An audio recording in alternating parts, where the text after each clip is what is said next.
dan. Naj pa zanima, kaj je to Gregorjevo.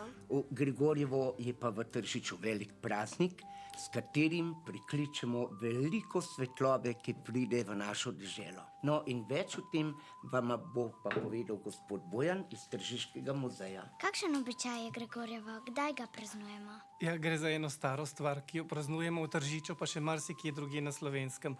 In sveti Gregor, zato se reče Gregorjevo, goduje 12. marca.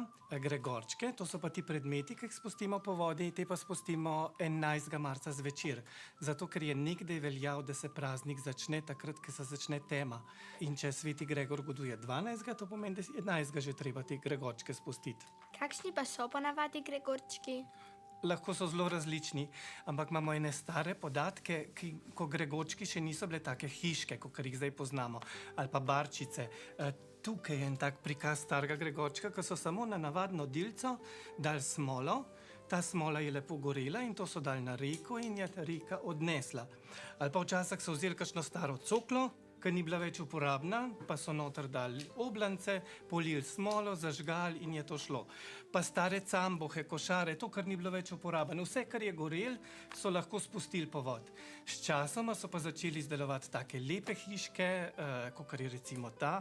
To je ena fužina, ena kovačnica, ki je bila včasih v Tržiču in jo je približno 20-30 let nazaj eden izdelal.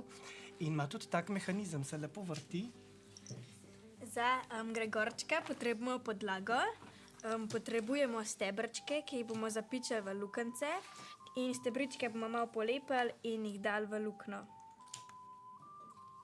Zdaj pa še malo potolčemo s kladivom. Kako pa naj si zdaj tega lotim? Tole je modelček Gregorčka, ki ga najprej izrežemo iz lepinke, sestavimo, zalepimo, da lepo stoji trdno skupaj. Potem pa začnemo barvati fasado. Uporabljamo kar tempero. A to je tudi Gregorček, niso samo hišice Gregorčki. Seveda je tudi Gregorček. Mi imamo Gregorčke takšne, kot so ti, lahko so iz lubja, lahko iz lepinke, iz žagovine, iz različnih naravnih materialov. Ti boš delala z rumene vrbe in tukaj, ki si prej končala, boš zdaj začela z tanko špico in zdaj greš najprej čez eno, pa obrneš in greš čez drugo.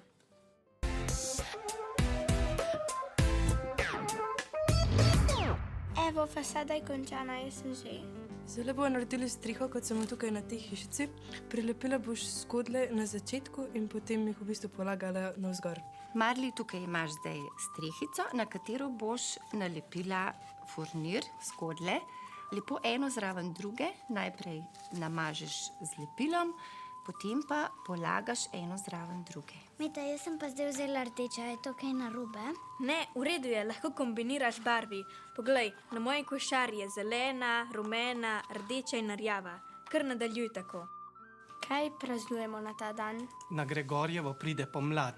Noč je kratka, dan je skozi daljši in v Tržič so rekli, da vržejo vučo vodo. Čevljarji so namreč na ta dan nehali delati ob umetni svetlobi.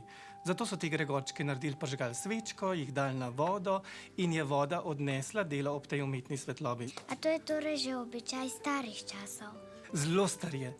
Težko rečemo, koliko stoletij, koliko mogoče tisočletij so to ljudje delali.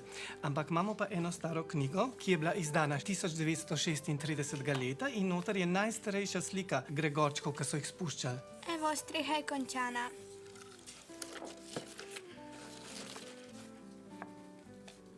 Evo. Jaz predlagam, da dodamo še ptičke, ker je za Gregorjevo značilno, da se takrat tudi ženijo ptički. Evo, jaz sem, a je v redu? Ja, za prvič je fantastično. Zdaj pa še svečko not polož. In tvoja košara je zaključena. Izvoli, Marli. Hvala. Evo, sem jo bom dala. A jih lahko zdaj spustimo? Te dva pa zdaj ne bi spustili. Ni ta prav dan, ni še noč, pa bi mogla biti, pa tudi lepa sta. Je škoda, da take dva Gregorčka spustimo. Takrat, ko jih bomo spuščali v Tržič, lahko prideta, bo velik dogodek. Imam pa za vaja dva druga Gregorčka, ki jih pa lahko tako za vajo spustimo. Za tebe, pa tega le za tebe. Zvoli. Hvala.